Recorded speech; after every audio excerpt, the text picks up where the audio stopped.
Really, and many people are saying this is an extinction-level event for the Conservative Party. Do you concur? No, I mean, they always say that, and the Conservative Party has remarkable survivability talents and has shown that over the years, sadly, as far as I'm concerned, because it may well have outgrown its usefulness, given that there is nothing you can really say that stands for conservatism anymore when you look at the various factions within the Conservative Party pulling in very, very different directions indeed. In fact, there's a bigger difference, more clear blue water between those factions within the Conservative Party than there is within the Conservative Party and the Labour Party. So we'll be going into the next election. And on a whole range of issues, there's not a huge amount to differ between Labour and the Tories, apart from on competence, of course, which we don't really know about as far as Labour's concerned.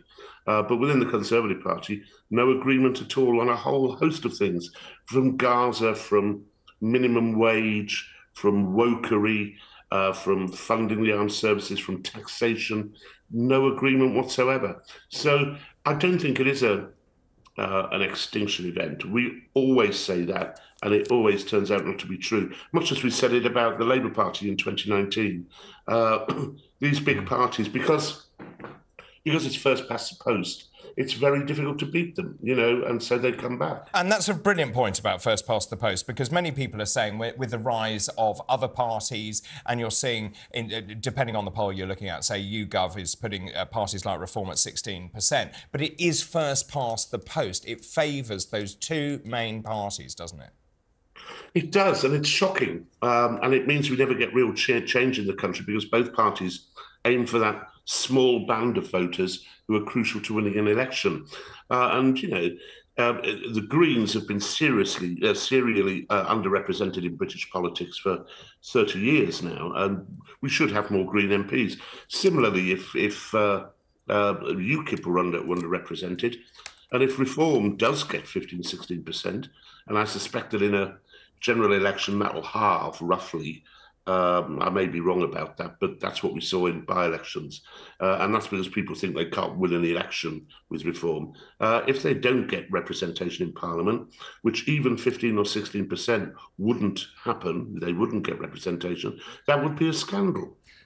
So, Rod, you'd be in favour of proportional representation? Yeah, well, as a member of the Social Democratic Party, definitely, yes. I mean, because otherwise, it's just impossible to get the message across. I did Question Time recently and asked to be introduced to someone from the SDP, and some of the people had never heard of us. It's slightly humbling, to be honest.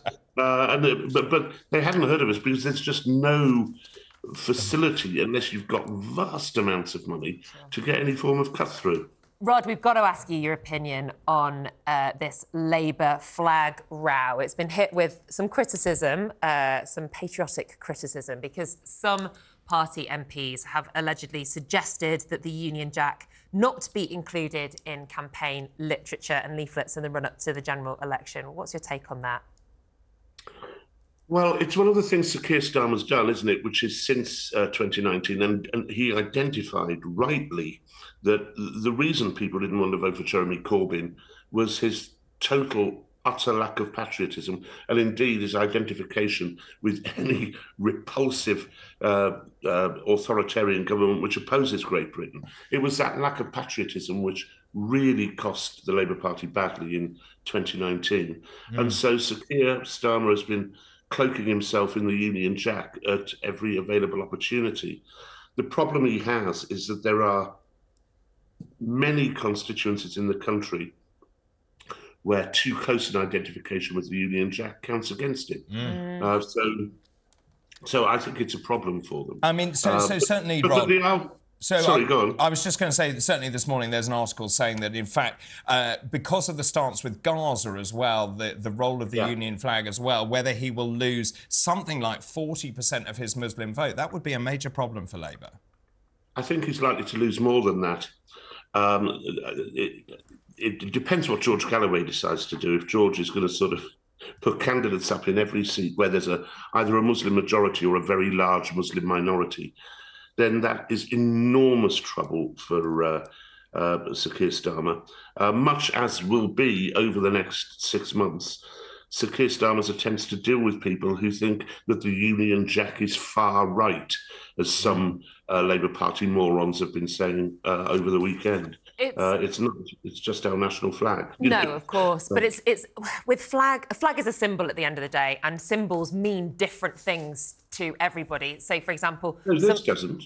Sorry, Nicola, this doesn't. It's a flag. It's our flag. It is a flag. You know, it's very straightforward. I understand. I understand that. However, for example, if you're living a lot of your time online and a lot of the abuse that you're receiving is from people who have the Union flag in their bio, you will form an opinion of that Union flag that would be very, very different to somebody else who doesn't have that experience. Well, you'd be an idiot to do that, wouldn't you? I mean, I'm sorry, this one really is straightforward, isn't it? The Union Jack, the Union flag, whatever you wish to call it, is simply the flag of our country.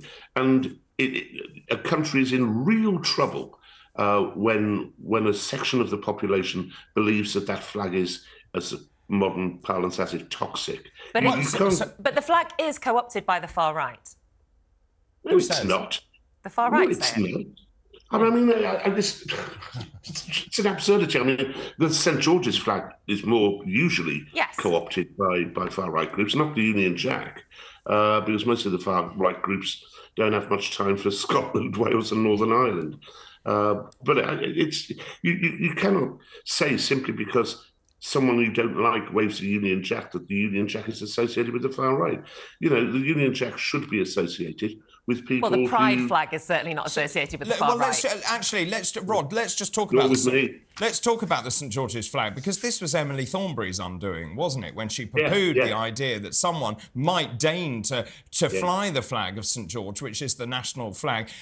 Why are people moving away from the Conservatives and to a lesser extent from Labour to other parties like Reform? What is it about that party that people are drawn to? About what party? Sorry. Reform. I don't think they're drawn to Reform for the reasons that in many cases Reform think they're drawn there. I don't think so. For example, I'm up here in the northeast of England, and I don't think there's an enormous appetite for the Thatcherite economic policies of Reform.